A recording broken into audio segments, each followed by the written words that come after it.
Salam, perkenalkan nama saya Darmawati Jamasi, mahasiswa STM Nias Barat, Prodi Pendidikan Agama Kristen. Pada video kali ini saya akan membahas lanjutan daripada Teologi Sistematika 2, di mana kemarin kita telah membahas bab 1 yaitu antropologi, dan sekarang kita akan membahas bab 2 yaitu hamartologi. Nah, secara etimologis, hamartologi ini berasal dari dua kata Yunani yaitu hamartia, artinya tidak mencapai target atau sasaran yang disebut dosa. Dan kedua yaitu logos, artinya ilmu. Jadi kalau kita simpulkan, hamartologi ini adalah ilmu yang mempelajari tentang dosa. Sekali lagi, hamartologi ini adalah ilmu yang mempelajari atau yang berbicara tentang dosa.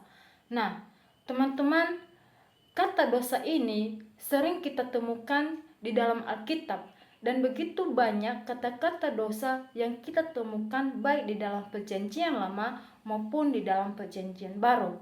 Nah, di sini kita akan membahas istilah-istilah dosa itu dalam Perjanjian Lama dan Perjanjian Baru. Di dalam Perjanjian Lama yaitu hata. Dosa ini dalam bahasa Ibrani adalah hata. Berarti artinya bukan hanya mencakup perbuatan dosa saja, tetapi juga keadaan hati dan maksud hati yang berdosa. Kita bisa melihat di dalam Kejadian pasal 4 ayat 7, Keluaran pasal 9 ayat 27, Bilangan 6 ayat 11, Mazmur 51 ayat 4 dan 6, dan Amsal pasal 8 ayat 36. Jadi harta ini teman-teman artinya tidak kena atau tidak sampai atau menyimpang dari tujuan dan maksud Allah, yang artinya tadi bukan hanya mencakup perbuatan dosa saja, melainkan juga keadaan hati dan maksud hati yang berdoa. Harta ini berarti jauh dan mengurangi standar dari Tuhan yang Maha Suci.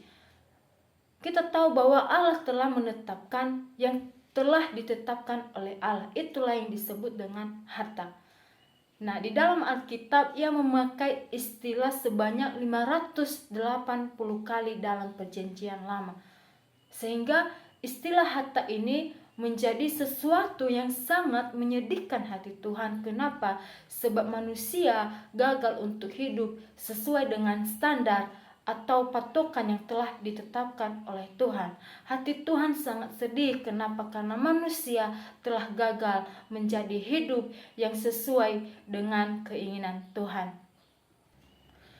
Nah, yang kedua yaitu dosa dalam Perjanjian Lama, yaitu istilahnya yaitu afon. Dalam bahasa Ibrani, kata yang dipakai adalah afon, yang artinya bengkok atau diputar. Nah, berarti dalam hal ini hati yang bengkok yang diputar dari yang benar. Jadi kata tersebut tidak terlalu menjurus kepada perbuatan jahat, melainkan berkenan dengan hati dan tabiat yang jahat, yang mengakibatkan manusia pantas untuk dihukum. Nah, jadi teman-teman, afon ini sangat sulit untuk diterjemahkan ke dalam bahasa Indonesia. Namun, pada akhirnya istilah ini dapat diterjemahkan sebagai suatu perasaan dalam diri manusia yang menganggap dirinya cacat, atau perasaan di dalam jiwa yang membuat diri merasa kurang benar sehingga perlu untuk menegur diri sendiri. Ternyata kita juga butuh teguran di dalam diri kita. Yang ketiga yaitu pesa. Nah, ini adalah dalam bahasa Ibrani, pesa ini adalah melawan yang berhak atau melawan perintah Allah dan melakukan bidat. Berarti ini artinya melakukan dengan kehendaknya sendiri. Dia melakukan atau melawan perintah daripada Tuhan.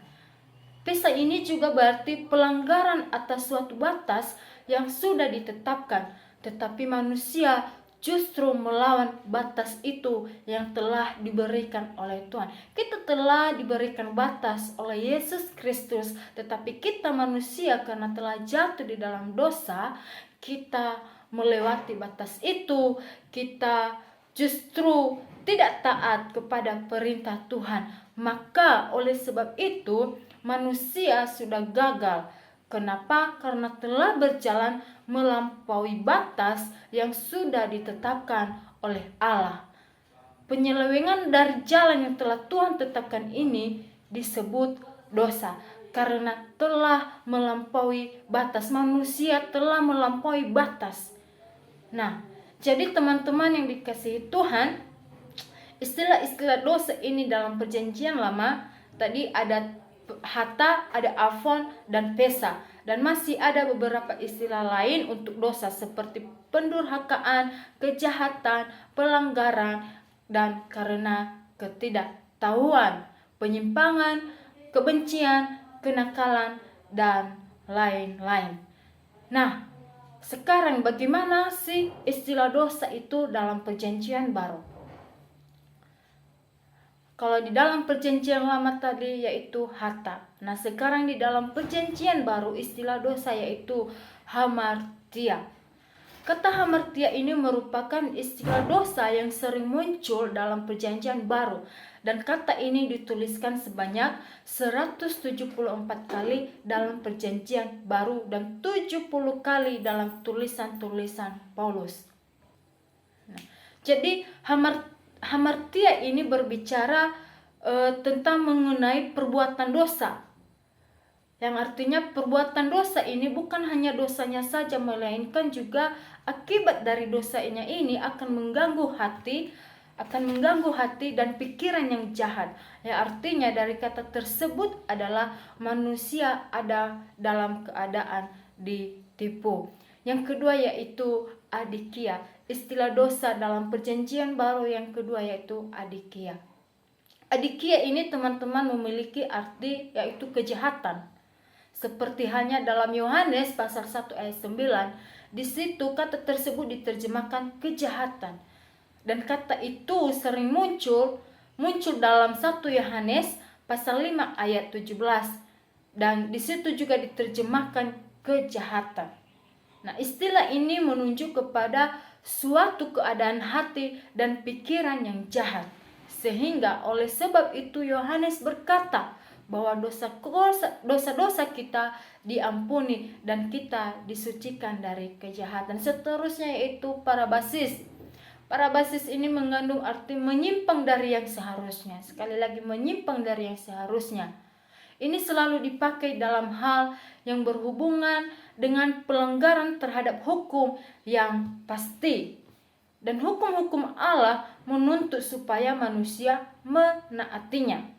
Dan bila mana manusia tidak mau menaatinya, berarti ia adalah pelanggar hukum dan berdosa. Dan tentu saja konsekuensi daripada itu, murka Allah akan jatuh ke atasnya. Seterusnya yaitu anomia. Anomia ini teman-teman sebenarnya tidak mengandung pengertian melanggar hukum dalam suatu perbuatan yang pasti, melainkan lebih menjurus kepada pengertian tidak menurut atau tidak mempedulikan hukum. Ya, tidak mempedulikan hukum yang artinya itu menjelaskan tentang keadaan hati. Sekali lagi, anomia ini tidak mempedulikan hukum. Seterusnya itu asebeia. Asebeia ini yaitu tidak bertuhan. Dia tidak menganggap bahwa Tuhan itu ada. Lebih jauh lagi kata tersebut mengandung bahwa tabiatnya yang berlawanan dengan tabiat Allah. Berlawanan dengan tabiat Allah. Tidak bertuhan. Itu asebeia. Dan yang terakhir yaitu paraptoma. Paraptoma ini adalah tidak berdiri teguh pada saat harus teguh atau tidak sampai pada yang seharusnya. Itulah istilah-istilah dosa di dalam perjanjian lama dan perjanjian baru. Seterusnya kita akan masuk pada asal mula dosa. Di sini ada beberapa pandangan Alkitab tentang asal mula dosa. Yang pertama, dosa tidak berasal dari Allah. Itu pandangan Alkitab mengatakan bahwa dosa tidak berasal dari Allah. Kenapa dosa tidak berasal daripada Allah? Karena Dia adalah Allah yang kudus. Allah tidak dapat dicobai dan tidak mencobai. Di dalam 2 Tesalonika pasal 2 ayat 7 mengatakan bahwa kedurhakaan itu bekerja secara rahasia. Sekali lagi pandangan Alkitab tentang asal mula dosa, dosa tidak berasal daripada Allah karena Dia adalah Allah yang kudus. Yang kedua, dosa berasal dari dunia malaikat. Di situ Alkitab menerangkan bahwa dosa berasal dari suatu makhluk yang mempunyai kehendak bebas. Pada mulanya Lucifer adalah seorang malaikat terang yang agung dan suci. Ya. Lucifer ini adalah seorang malaikat yang terang, yang agung dan suci, dan pekerjaannya pada waktu itu adalah melayani Tuhan, memuji Tuhan, meninggikan Tuhan. Tetapi di sini Lucifer merusak apa yang telah diberikan Tuhan kepadanya. Di situ Lucifer memberontak serta mendurhaka kepada Allah. Dia ingin seperti Allah, dia ingin serupa seperti Allah, dia sombong. Ya, dia sombong. Lucifer sombong sehingga dia jatuh di dalam dosa. Dan di sini hanya ada sedikit keterangan dalam Alkitab mengenai sebab dosa dalam diri si setan, yaitu kesombongan. Kita harus hati-hati dengan kesombongan. Kesombongan bisa membuat kita jatuh, bisa membuat kita kehilangan segalanya. Kalau kita memiliki kesombongan di dalam diri kita seperti Lucifer, percaya kita akan jatuh seperti Lucifer. Nah, dosa ini teman-teman berasal dari kehendak setan. Tuhan Allah telah menjadikan malaikat-malaikat dengan kehendak yang bebas, dan hal itu akan menjadi baik asal dipimpin dengan baik. Dan ternyata rupanya dosa mulai ada ketika iblis mendurhaka kepada Allah, yaitu Lucifer tadi. Di dalam kitab Yesaya pasal 14 ayat 12-17, di situ diterangkan bahwa bintang timur putra fajar telah jatuh dari langit karena mendurhaka kepada Allah, yang artinya malaikat yang tadi telah jatuh dari langit karena kesombongannya. Itulah asal mula dosa. Perlu kita ingat pandangan Alkitab tentang asal mula dosa ini. Kita harus yakini bahwa dosa tidak berasal dari Allah karena Allah adalah yang kudus. Tetapi dosa ini berasal dari dunia malaikat karena kesombongan Lucifer. Seterusnya yaitu misteri dosa asali. Apa sih misteri dosa asali ini? Pertama, sebelum manusia jatuh ke dalam dosa di hadapan Allah, manusia itu sangat berarti. Kenapa? Karena mempunyai tujuan ilahi. Manusia itu aman dan terjamin. Kenapa? Karena kebutuhannya telah disediakan oleh Tuhan. Dan yang ketiga, dimiliki. Mereka merasa dimiliki. Kenapa? Karena mempunyai perasaan dimiliki. Namun setelah manusia jatuh ke dalam dosa, maka semuanya telah berubah. Manusia menjadi bertolak, karena itu membutuhkan yang namanya penerimaan. Manusia merasa bersalah dan malu. Kenapa? Karena itu membutuhkan penghargaan dan penilaian. Manusia lemah dan tidak berdaya jadinya. Kenapa? Karena itu membutuhkan kekuatan dan pengendalian diri. Di dalam Kejadian pasal 3 merupakan peristiwa historis masuknya dosa ke dalam realitas hidup manusia dan alam semesta. Seterusnya yaitu universalitas dosa. Di sini Rasul Paulus berkata bahwa mereka oleh natur mereka adalah anak-anak yang dimurkai. Dosa adalah sesuatu yang asli yang dilakukan semua manusia dan menjadikan mereka bersalah di hadapan Allah. Seterusnya di situ Rasul Paulus berargumen bahwa maut dialami bahkan oleh mereka yang tidak pernah melakukan suatu pilihan pribadi yang dilakukan dengan sadar. Di dalam Roma pasal 5 ayat 12 sampai 14, di situ ayat itu mengandung pengertian bahwa dosa ada pada bayi-bayi sebelum mereka memiliki kesadaran moral. Kenapa hal itu terjadi? Karena manusia sejak lahir, bahkan sejak dalam kandungan, telah menjadi manusia berdosa. Seterusnya yaitu aspek-aspek dosa. Adapun aspek-aspek dosa yang pertama, dosa status. Dosa status ini secara status artinya sejak Adam dan Hawa, dosa sudah ada di hadapan manusia. Ya, dosa status ini artinya di mana sejak Adam dan Hawa, dosa itu sudah ada di hadapan manusia karena Adam dan Hawa tidak taat kepada perintah Tuhan. Seterusnya yaitu dosa habitus. Dosa habitus ini merupakan manusia yang telah dilahirkan ada dalam kondisi berdosa. Dalam hal ini juga memungkinkan semua manusia memiliki kecenderungan berdosa dan kecenderungan berbuat jahat. Dan kondisi keberdosaan juga menyebabkan manusia menularkan kebiasaan berdosa yang semuanya membawa kebobrokan, bergaul dengan orang fasik, jahat, dan menyebabkan orang juga menjadi fasik.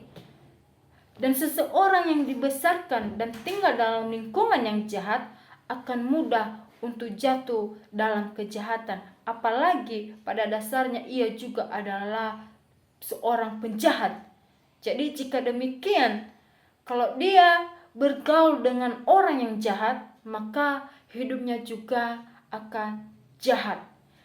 Dan jika demikian itu terjadi, percayalah tidak seorang manusia pun dapat lolos dari dosa. Itulah dosa habitus. Seterusnya yaitu dosa aktus. Dosa aktus ini adalah suatu yang sifatnya pribadi. Ya, dosa aktus ini adalah yang sifatnya pribadi. Artinya merupakan sesuatu yang dilakukan manusia secara pribadi. Manusia selalu melakukan dosa secara aktif. Itulah sebabnya manusia memiliki pengalaman berbuat dosa. Semua tindakan manusia selalu menuju kepada pelanggaran terhadap ketetapan Allah. Perbuatan dosa harus dipertanggungjawabkan kepada Allah secara pribadi. Bukan orang lain yang menanggung dosa kita, bukan orang tua kita. Mungkin dulu waktu kita kecil, kita berpikir, bahkan saya pun pernah berkata bahwa ketika saya berbuat dosa sebelum saya dibaptis atau disidikkan, yang menanggung dosa saya adalah orang tua saya. Tetapi tidak, ternyata setelah saya mendalami Alkitab, setelah saya mempelajari Alkitab dan banyak belajar, ternyata kita sendirilah yang menanggung dosa kita, bukan orang lain. Beda dulu, Tuhan Yesus yang disalibkan, kita yang berdosa. Kita yang berdosa, Tuhan Yesus yang disalibkan. Nah, di dalam dunia ini kalau kita berbuat dosa, kita sendiri yang akan menanggung akibatnya, bukan orang lain, bukan orang tua kita, bukan sesama kita. Nah, seterusnya yaitu dampak dosa asali. Apa saja yang menjadi dampak dosa asali? Yaitu pertama, kematian rohani. Kematian rohani ini teman-teman, di mana Allah mengusir manusia dari hadapannya dan ia tidak membiarkan manusia yang berdosa ada dalam persekutuan dengannya. Artinya di sini terjadi kerusakan total dari natur manusia sendiri. Ya. Artinya kerusakan total itu merupakan suatu ketidakmampuan spiritual, artinya hilangnya persekutuan kita dengan Allah. Roh manusia yang diberikan oleh Allah mengalami keterpisahan dari roh Allah yang hidup. Dan kematian rohani ini menyebabkan manusia kehilangan kemuliaan Allah yang melekat kepadanya. Itu dampak dosa asali. Kita mengalami kematian rohani. Kalau kita mengalami kematian rohani, maka Tuhan tidak dapat bekerja di dalam kehidupan kita. Kita terpisah dari Allah. Hubungan kita dengan Allah akan terpisah karena rohani kita telah mati, sehingga ketika kita pun bersekutu, Tuhan tidak akan bekerja. Kenapa? Karena kita telah mengalami kematian rohani. Seterusnya itu kematian jasmani. Kematian jasmani ini, Bapak Ibu teman-teman, semula Allah tidak menciptakan manusia untuk mati dan kembali menjadi tanah, tetapi karena dosa menyebabkan manusia pasti mengalami kematian dan menjadi tanah kembali. Ya. Tubuh kita ini yang telah kita rawat, kita buat cantik, kita buat ganteng, akan mengalami kematian jasmani. Jadi jangan kita menyombongkan diri.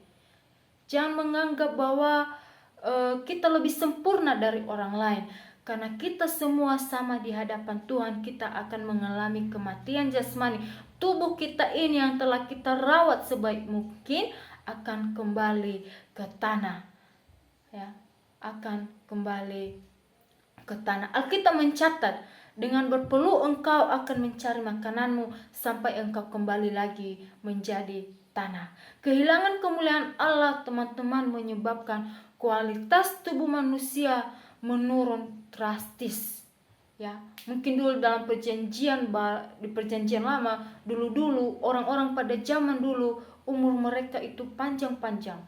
Ya, umur mereka panjang-panjang. Sekarang kita, manusia sekarang ini, boro-boro kita sampai pada umur 40 tahun. Anak kecil pun yang masih SD sudah kembali ke tanah. Jadi kita tentunya akan mengalami kematian jasmani, karena kematian jasmani merupakan konsekuensi dari keberdosaan manusia, seperti yang dikatakan oleh Paulus, sebab upah dosa adalah maut. Dalam Roma pasal 6 ayat 23 kita bisa membacanya, atau teman-teman bisa membacanya di dalam hati.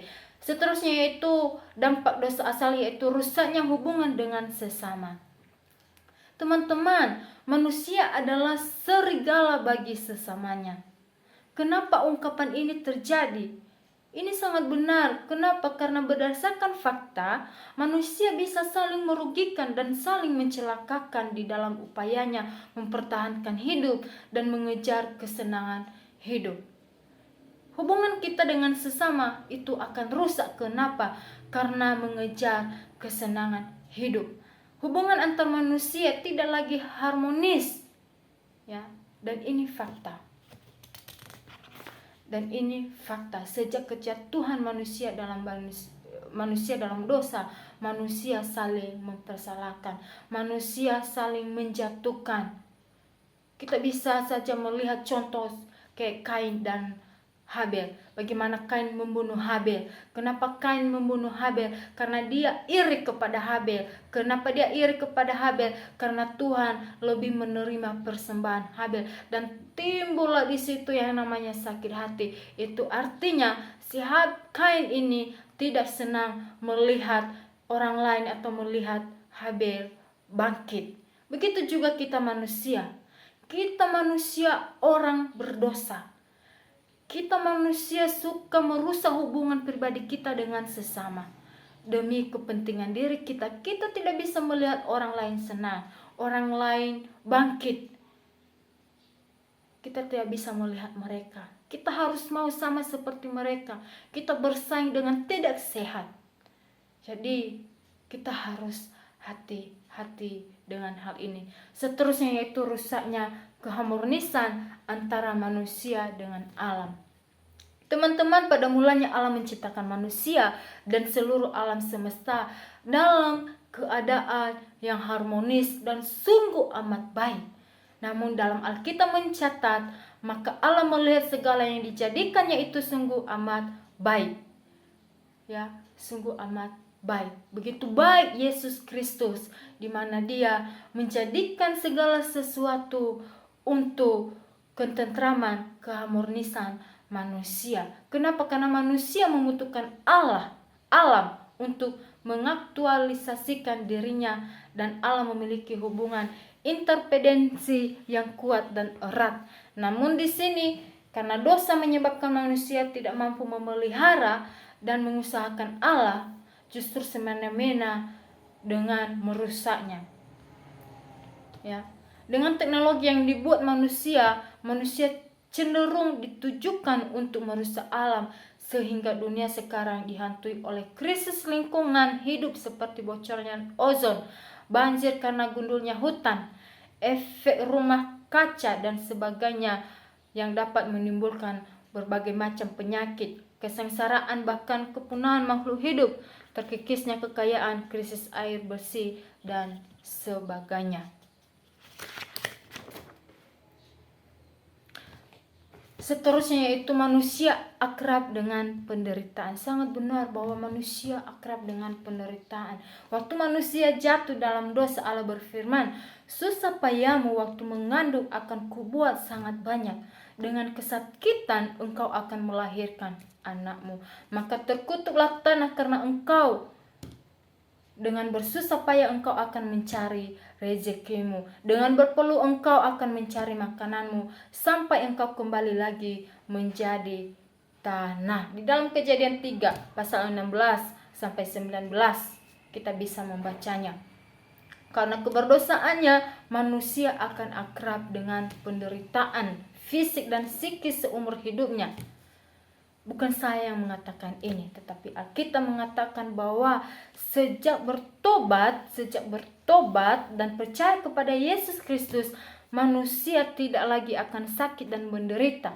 Keputusan untuk mengikut Tuhan juga diiringi dengan penderitaan yang harus dipikul. Sekalipun kita bertobat, sekalipun kita percaya kepada Tuhan, maka seterusnya kita akan mengalami penderitaan, kita akan diproses, karena mengikut Yesus bukan hal yang mudah bagi kita. Seterusnya yaitu hukuman kekal. Di sini Allah telah menyiapkan hukuman kekal sebagai tempat kekal manusia yang tidak kembali kepadanya, yaitu neraka. Orang yang tidak percaya kepada Tuhan, tidak mengakui Tuhan, akan ditempatkan kepada neraka. Dan di dalam neraka, teman-teman, manusia mengalami keterpisahan dari Allah. Dan tempat itu merupakan tempat yang sangat mengerikan. Kenapa? Di mana manusia tidak akan pernah mati lagi secara fisik. Ia akan menderita. Karena apa? Karena ada api yang tak terpadamkan, ratap tangis dan kertakan gigi, dan ada kegelapan yang mengerikan, serta ada ulat yang terus-menerus menggerogoti tubuh manusia berdosa. Jadi jika manusia sudah masuk dalam neraka, ia tidak mungkin dapat keluar lagi. Tidak mungkin ada kesempatan untuk bertobat. Jadi selama kita ada di dunia ini, mari kita bertobat. Kita bertobat, mari kita minta Tuhan untuk bekerja dalam hidup kita. Seterusnya yaitu dosa maut. Ada 7 dosa maut. Yang pertama yaitu kesombongan. Ya. Kesombongan. Kita telah melihat Lucifer bagaimana ketika dia diberikan kesempatan untuk melayani Tuhan, diberikan karunia-karunia yang begitu banyak, tetapi karena dia menyombongkan hal itu, pada akhirnya dia jatuh. Ya, pada akhirnya dia jatuh. Sombong bukan saja berarti seseorang begitu memamerkan apa yang dimiliki dan tidak dimilikinya, tetapi juga berarti ia tidak percaya ekspresi dari sikap hidup yang berpusatkan pada diri sendiri. Dan dosa ini, teman-teman, mempunyai ciri menolak realita yang ada dan menipu diri sendiri, kemudian menempatkan diri pada suatu keadaan yang bukan seharusnya. Amsal berkata, kecongkakan mendahului kehancuran. Ya, pencongkakan mendahului kehancuran. Bapak Gereja Agustinus pernah berkata bahwa manusia yang menyenangkan dirinya sendiri bukanlah orang yang akan kehilangan segalanya, tetapi ia adalah orang yang mendekati kehampaan. Jadi kita harus hati-hati dengan kesombongan, karena kesombongan mencemari segala yang disentuhnya, menghambat pertumbuhan rohani kita dan menciptakan ketegangan baik dalam diri sendiri maupun dalam diri orang lain. Jadi kesombongan ini adalah dosa dasar yang menyebabkan perpisahan dari Allah, dari diri kita sendiri, dari orang lain, dan dari kemegahan hidup sebagai orang yang menyaksikan berkat Allah. Yang kedua, dosa ketujuh yaitu iri hati. Iri hati. Kita bisa melihat contoh ketika Kain membunuh Habel. Tadi saya sudah jelaskan bagaimana Kain membunuh Habel. Sikap yang secara tiba-tiba menjadi tidak senang atas keberhasilan orang lain. Jadi kita harus hati-hati. Hati-hati dengan hati. Hati-hati dengan hati. Jangan sampai menimbulkan sakit hati, sehingga itu menjadi dosa dan kita mengalami keterpisahan daripada Tuhan. Seterusnya yaitu amarah. Alkitab mencatat, apabila kamu menjadi marah, janganlah kamu berbuat dosa. Janganlah matahari terbenam sebelum padam amarahmu. Itu artinya teman-teman, setiap orang bisa saja marah. Boleh marah, tetapi bukan berarti memendam kemarahan itu sehingga menjadi kebencian yang mendalam.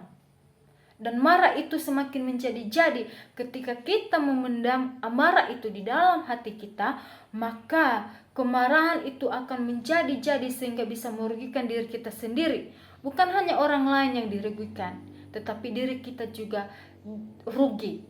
Kita sendiri rugi karena kemarahan bisa timbul oleh sesuatu yang kita inginkan tidak kesampaian atau terhalangi. Ya, kalau amarah kita itu tidak tersampaikan, maka diri kita yang akan sakit. Kita akan mengalami kesakitan.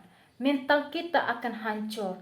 Jiwa kita akan terganggu kalau kita menyimpan amarah di dalam hati kita. Seterusnya itu ketamakan. Nah, ketamakan ini artinya sikap egosentris. Manusia membentuk suatu sifat tamak. Tamak ini artinya tidak puas dengan apa yang sudah dimiliki, dibarengi dengan keinginan kuat untuk memiliki segala sesuatu yang menjadi miliknya. Di sini katakan walaupun sesuatu itu bukan kebutuhannya, jika keinginan itu menguasai diri seseorang, tindakan untuk memperoleh sesuatu tersebut akan diikuti dengan sikap menghalalkan secara segala cara. Sering kita temukan ini teman-teman, dosa ketamakan ini. Demi mendapatkan jabatan yang tinggi, dia melakukan berbagai cara.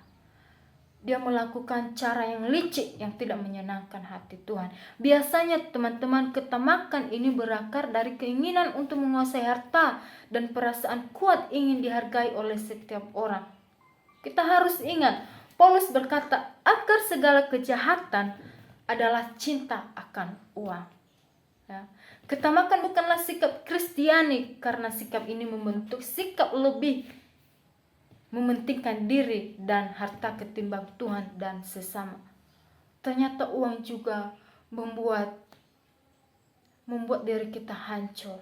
Cinta uang akan membuat orang lain rugi. Cinta uang akan kita lakukan berbagai cara untuk mendapatkan jabatan, untuk mendapatkan segala sesuatu yang ingin harus kita miliki. Itulah dosa ketamakan. Seterusnya yang kelima yaitu nafsu seksual. Teman-teman, Daud jatuh karena nafsu seksual yang disalurkan pada orang yang tidak tepat. Kejatuhan Salomo juga bermula dari ketidakmampuan untuk menahan nafsu seksualnya. Dan dosa ini rentan terjadi bagi setiap orang di sepanjang segala zaman. Dan tempatnya sebagai suatu kebetulan analogi ini, huruf mati dari nafas adalah NFS. Ya, artinya huruf mati nafsu juga adalah NFS. Karena itu setiap orang yang bernafas pasti mempunyai nafsu. Orang yang perlu menguasai dirinya agar tidak terjebak dalam nafsunya.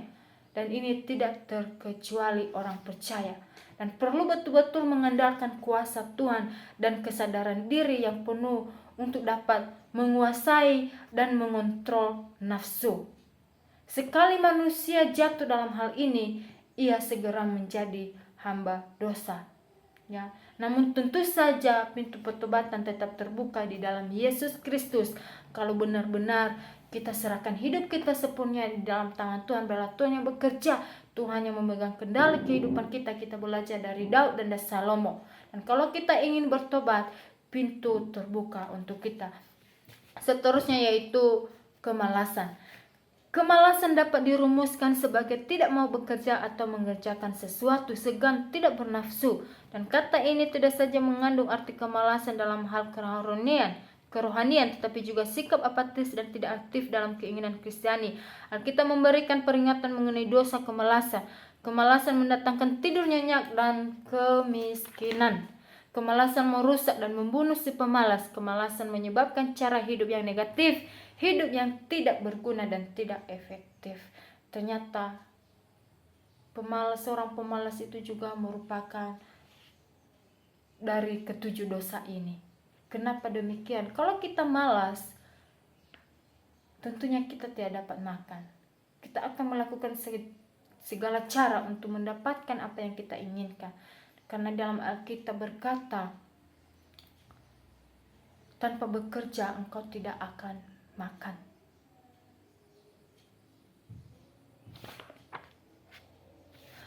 Ternyata kemalasan ini juga merupakan dosa. Kenapa? Karena malas adalah suatu sikap di mana seseorang tidak ingin melakukan apapun juga.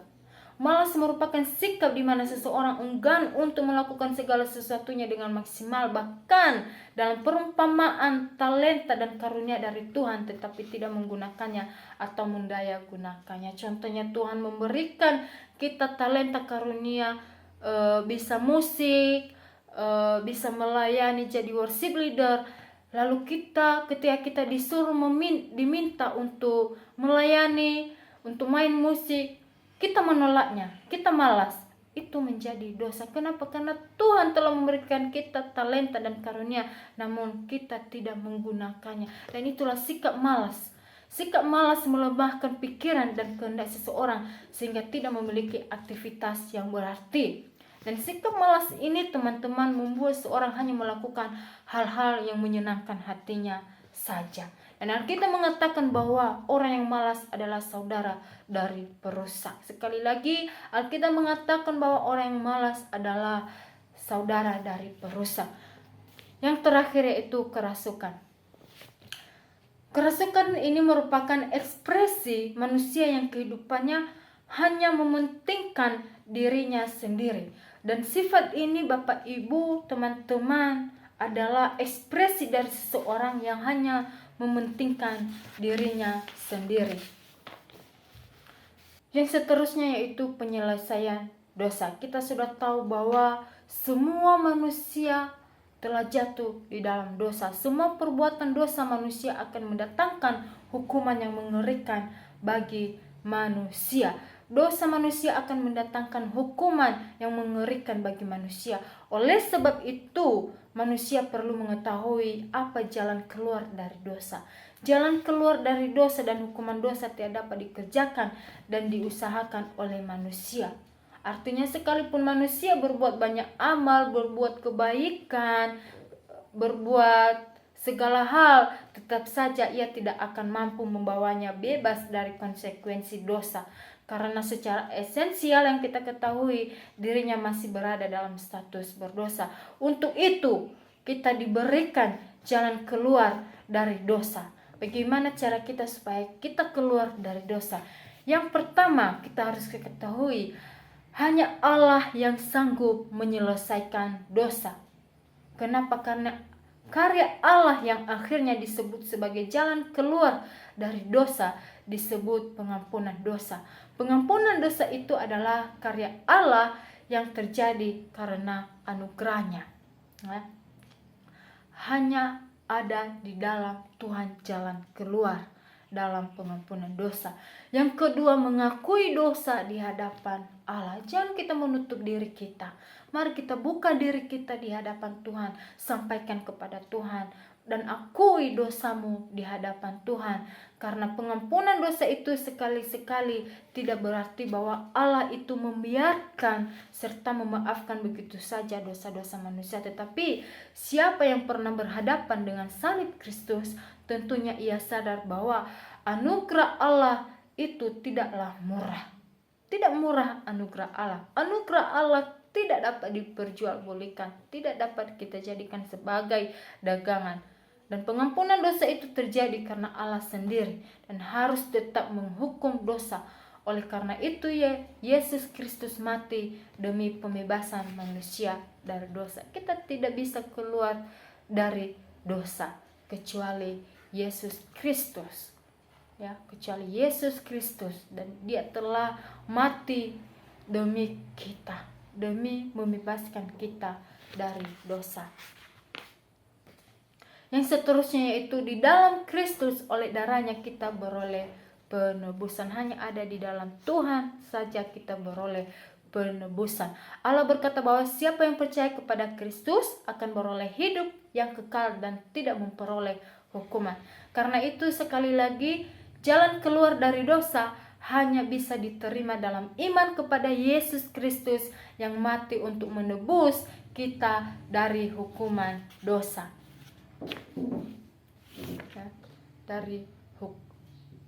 Sekali lagi, jalan keluar dari dosa hanya bisa diterima dalam iman kepada Yesus Kristus yang mati untuk menebus kita dari hukuman dosa. Jadi teman-teman, itu saja pembahasan yang begitu singkat tentang hamartologi yang telah saya bagikan pada hari ini. Jikalau ada kekurangan, kata-kata yang kurang dalam penyampaian, saya mohon maaf. Terima kasih. Tuhan Yesus memberkati kita semuanya. Salam.